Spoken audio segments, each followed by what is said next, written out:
Okay. Okay, so we're recording. This is good. Okay, this is my third attempt at this because snipping tool, for some reason, it couldn't handle the workload. So we're going to be using OBS this time. So we're going to be recording only Blender. Hello everyone, welcome to this video. I'm going to be teaching y'all how to assemble an Inkling in Blender. For Splatoon 3 specifically, Splatoon 2 is probably simpler, but we're going to be doing 3 today. We're going to be doing Veronica, which is the yellow Inkling with the braid. I'm going to be going over all the basic things in this video, and then we're going to do texturing in another, and then more complicated issues in another after that. So just to get everything over with, first we're going to need our models. There are 3 main sources where I get my models from. We have the models resource. It is really outdated. Recently did an update, but still it's just mostly like a bunch of NPCs and enemies, although that is where I get my Inkling and Inkling models from, not my clothes. And then my second resource is Ranidspace's RIP from 2024. It has everything up till 2024, so it has all the side order stuff, but nothing past that point. I use that for all my weapons, all my gear, everything comes from there. And then my third resource is one I just recently found today by Velepexon, I think it was. They just did a giant zip archive of all the 3D models you could ever need. If you have the storage for it, you can download it, but I will link all of my resources in the description if you need them. So first we're going to start with the Inkling model that I keep from the models resource. I'm not sure if is it showing my file browser? Okay, it's not. So, is there a way to full screen this? Like a full screen capture? Display capture. Let me see. The name is already in use. This one. Capture method automatic display. Okay. This works perfectly. Alright, so we can go into Blender here, and I can just search up Inkling. So I keep everything in my downloads folder. I just search up Inkling and it will be here. And we have all of these folders. So let me explain this to you. So player 00 is Inkling girl, player 01, Inkling boy. If we go over to Octolings, I'm not sure if I've used those recently. Okay, so Inkling girl is 02. And Inkling boy is 03, just so you know. So we're going to be using 00, because that's the Inkling girl. And whenever you use a file from the models resource, there's going to be this environment ambient light. Just delete that. You don't really need it. And then this is our armature. An armature is like a bundle. It has the basic thing, and it has the bones. Bones are what you use to pose them, not like the bones that humans have, because that's just like specific parts, but bones are just any joint where something can bend, basically. And then we have all of our meshes, which are the physical 3D models that have to listen to what the bones tell them to do. So because I started with Venomous when I was doing this, we're going to scale it up by 3 times. So what you want to do, you want to select your armature, go to this orange square, this is just the object properties, go to scale and then drag all 3 and then just type in, 3. Now we have our Inkling here, centered in the camera. Speaking of the camera usually starts at an angle, so what you can do, you can just go here, set all 3 of these to 0, make sure this is 90 so it's facing forward, and then just move it as you need to from there. So I can move it back, I can lift it up, and here you can see our wonderful Inkling girl centered right here. But if you were looking, or if you have basic sight, you can notice that something is very, very wrong with the mouth. And how this works for Nintendo is that they have multiple mouth bases layered on top of each other. We have this surprised one, we have 3 neutral ones for some reason, and then we have this smiling one. You see, we have a bunch of different mouths, and since they're all layered on top of each other, it makes it look very weird. So what we can do, first I want to name this armature something memorable, so I'm just going to name it Veronica, since that's the Inkling's name. We're going to open this drop down here, And then you see we have all of these mouths. We have mouth 0, 1, 2, 3, 4. I just want the basic mouth. So everything that doesn't start with 0, 0, we're gonna remove that. So just this eye here makes it disappear in the viewport, and then this camera makes it disappear in the final render. So you could just drag all the way up until you hit these two. And the reason we want to keep these two is because this is the mouth itself.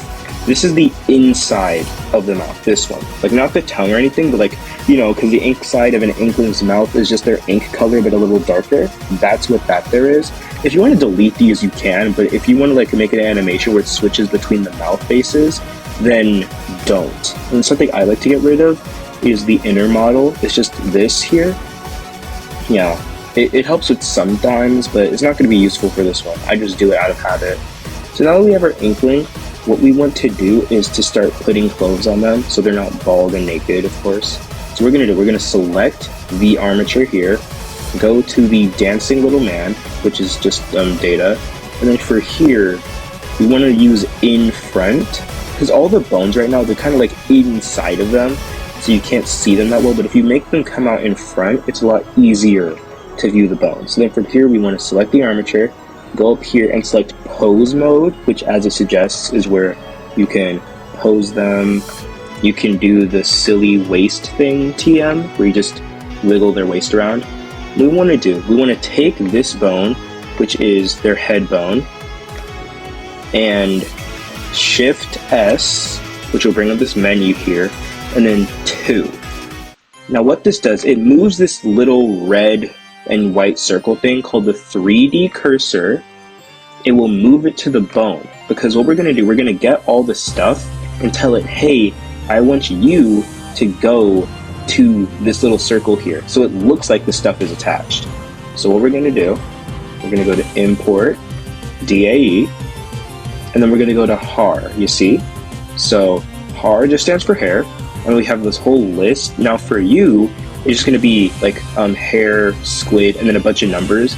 But I went through the grueling process of pasting all of them in and then naming them. So the Megalo braid, which is the one we're going to be doing for this one, this is the 12th hair.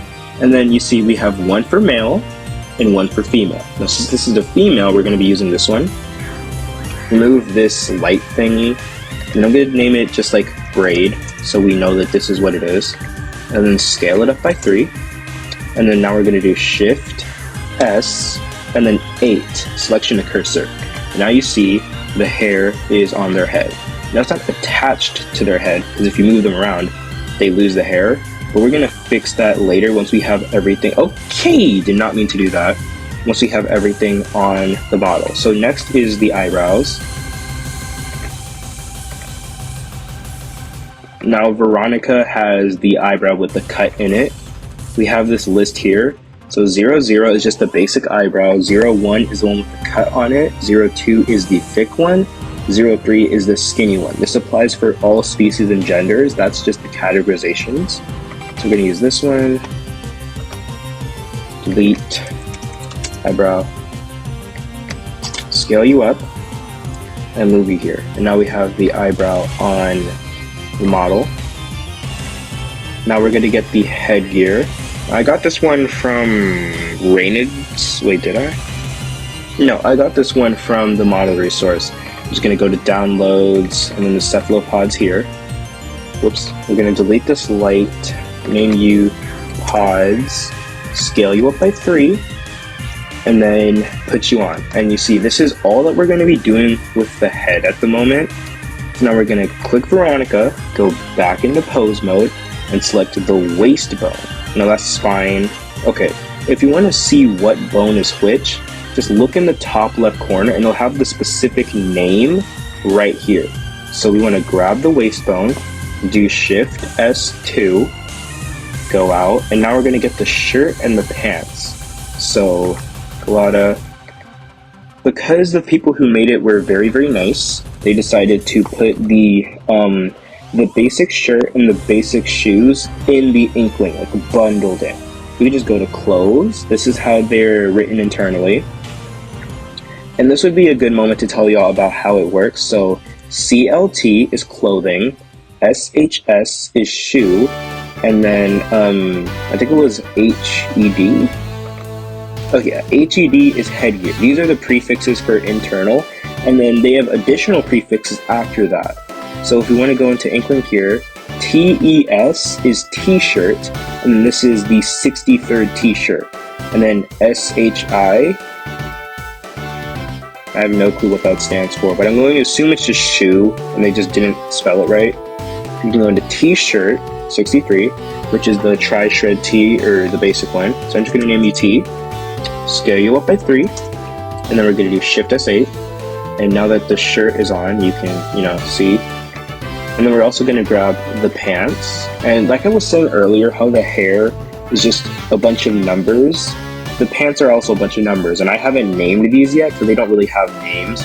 So if you want to use specific pants, you're going to just have to go trial and error and figure out which one is which. And if you're going through trial and error and you don't want to have to scale it up every time, you can just, I'm going to get rid of this pants. If you're on a computer with a number pad, just press the period and it'll zoom you right into whatever you're focused on. And as we can see, this is the pants we're looking for. So I can zoom myself back in by pressing period on the number pad, like for anything that exists, and it's very useful. So we're going to scale you up by 3, move you here, and now they have all this cool radical stuff. And next up is the ink tank, since we're just going from top to bottom. We're going to go to here.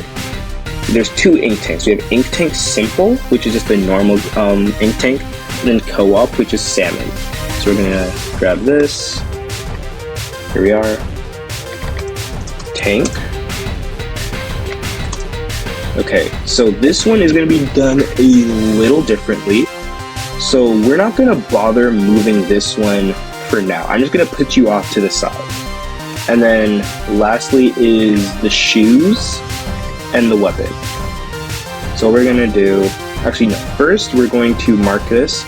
So instead of the ankle bone, like you would expect, like this is the ankle here, it twists the ankle, we're gonna be using ankle assist, which just like shapes the leg a little. We're gonna be using Shift S2 to mark the left ankle. You always do the left one, because all the shoes are left shoes. You have to make them right purposefully.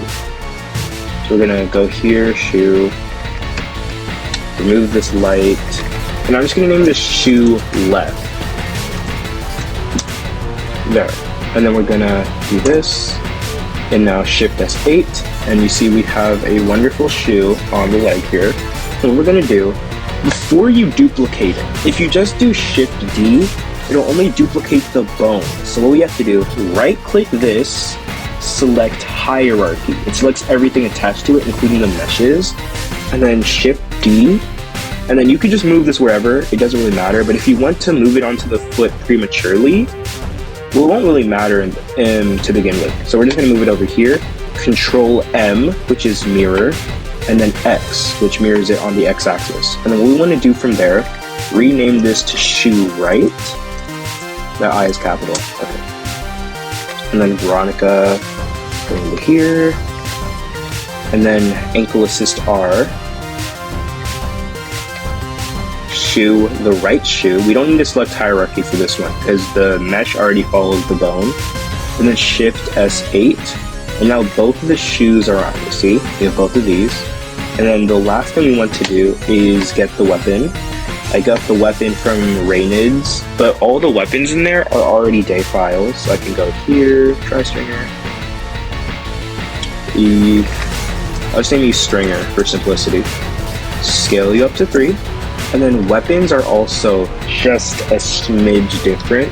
So I'm going to move you also off to the side. So now we have our fully clothed Inkling that kind of looks ready for battle. But, the whole thing about battles is that you want to move when you're in a battle. And you can't really move like this, because this will just happen. So what we're going to be working on is how to make all the gear stick to them so you can pose them. So we're going to start with the simplest one. Ew, I did not mean to do that. Okay, so what you're going to do, hold Control for this one, so you can select multiple things, okay? So we're gonna Control, get the t-shirt. We're gonna get the shoe, both of them. We're gonna get the pants, and that's what we're gonna do for now. So then once you're doing that, make sure that the Inkling is the last thing you select. It'll be a brighter shade of blue. The text will be yellow instead of orange. It'll just like look different. So this one, so now that the Inkling's the last thing selected, move your mouse over here, Control P, and select Object. So this will make it physically move all the stuff we selected. But we're not done there, because even though it's moving with it, it's not really moving with... Okay! No.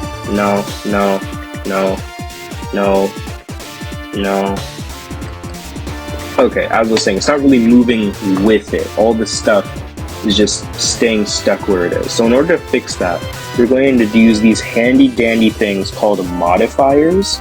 So what we're going to do, instead of selecting the armature, like you could go in here, find pants, shirt, tee, we're going to be selecting the mesh, this physical model thing here, okay? So what you want to do, go into the wrench here, and what it's saying, where it says object, hey, I'm the mesh, and I'm going to follow the bones of the t-shirt.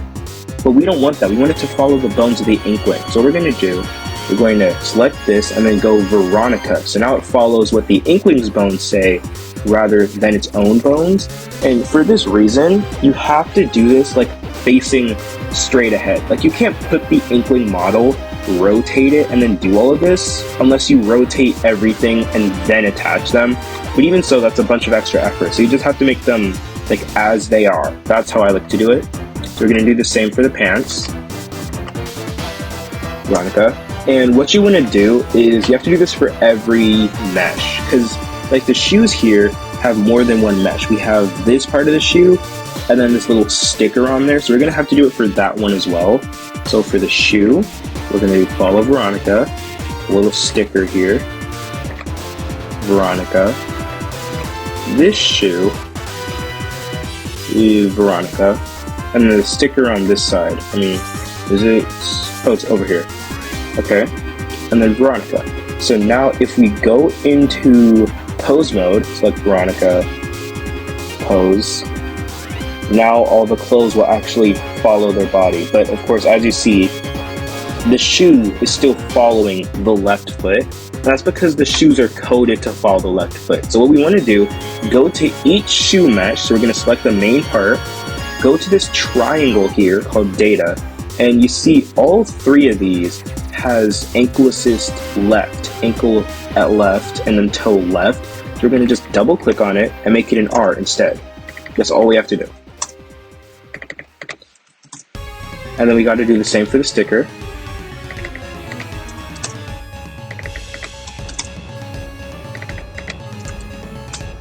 Okay, so now it'll follow the correct foot. And I can, okay, I didn't want me to do that. Now I can just show y'all. The right foot follows the right shoe. Left foot, left shoe. You see everyone's okay. And then next we want to do the ink tank. So the ink tank in the weapon uses something special called bone constraints. Now you see these little tiny things here are bones. We use them to bend stuff, as I told y'all before. And if we want a bone to follow a specific bone, we're going to use bone constraints. Like right here, what we did was we told it was kind of like a bone constraint. We told it follow these bones, but instead we're going to make each bone follow a specific bone, because this thing has 24 individual meshes, and that would be a lot more complicated. And I don't even know if it works. We're going to go in front so we can see them better. Enter pose mode on the tank, not the Inkling. And then let's start with the clavicle R, okay, clavicle R. We're gonna go to this blue bone, going through this oval, add bone constraint, and then we have a bunch of options. But what we wanna do, copy location, copy rotation, copy all the transforms of the bone, okay? So copy transforms, and then the target is Veronica. Target has to be one of the armatures. And then the specific bone we want it to follow, just clavicle R. Okay, we want the names to match up. So clavicle R goes to clavicle R. Go to clavicle L here. Wait, no, not there. Veronica. Clavicle L. Okay. Tank bomb. tank root goes to tank root. So this moves the ink tank, like the little satchel, not the backpack itself. So Veronica, tank root, and then the bone that moves the backpack, because you can see like the backpack is just stretched. Let me find this. It's spine 3, but it's like overlapped with a bunch of other bones. Oh wait, no, that was it. Just have to click and cycle through them. How did I lose it? Okay, there. Spine 3, add bone constraint, copy transforms, Veronica, and then spine 3. There. So now the ink tank will follow all the movements of their arms. But if we want to do it a little more detailed, we can also do the arm bones. So we can just do arm 1.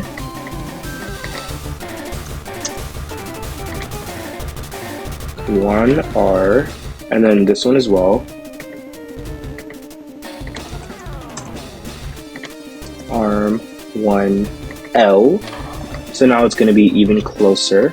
And then I want to reposition on Veronica, so click Veronica, period on the number pad. And then we can just we can just parent it as an object. So select the tank, copy, select Veronica, Control P, and now it's over here like so. So now if we move any of the arms, it'll also move the tank with it, and then the tank root bone can also rotate the tank. Let me show you. We're gonna grab this here. Okay, no, not like that. But if we grab the clavicle, you'll see that the backpack part moves with it, like the the part, I don't know what that's called. And if I can find the tank root, let me find this somewhere. Out here, okay, here we can like move the ink tank around. I'm gonna grab a swig of water. My mouth's getting dry.